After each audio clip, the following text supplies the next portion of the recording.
So hello guys and welcome back to the channel. Today I'm going to show you how to change lip color in Picsart.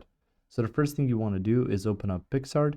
On there, once you're logged into your account, you can see recent projects. Choose one of the projects you're working on. Now from here, I suggest you use a portrait, but I'm just going to show you through any photo since you can do this with basically anything. But if you add a portrait that has lips on, it will be easier to see the changes and it will be more accurate through there. So on here, you'll need to scroll across the editor toolbar and you can see this will be your editor toolbar. Underneath, you can see the option of retouch. Once you click on this, you can see here the option blemish.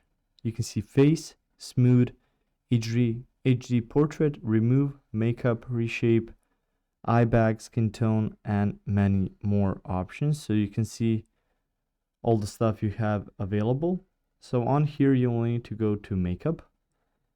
And once you are at makeup, you can see for lipstick, blush, contour, highlight, eyeliner, and so many makeup options. And you will need to click on lipstick. So on here, you can choose between these variants of colors. And once you find the one you like, it will be applied automatically to the lips it has detected on the photo. And you can switch even add more or less. You can see here the intensity. You can even change it through here. And that's about it. That's how you can change the color of the lips on Picsart. If you found this information helpful or useful, you can like the video. You can also share the video. You can subscribe to the channel and click the notification bell to get notified about new videos on Picsart or some other topics you might find interesting as well. Thank you very much for watching this video. And as always, I will see you guys in the next one. Goodbye.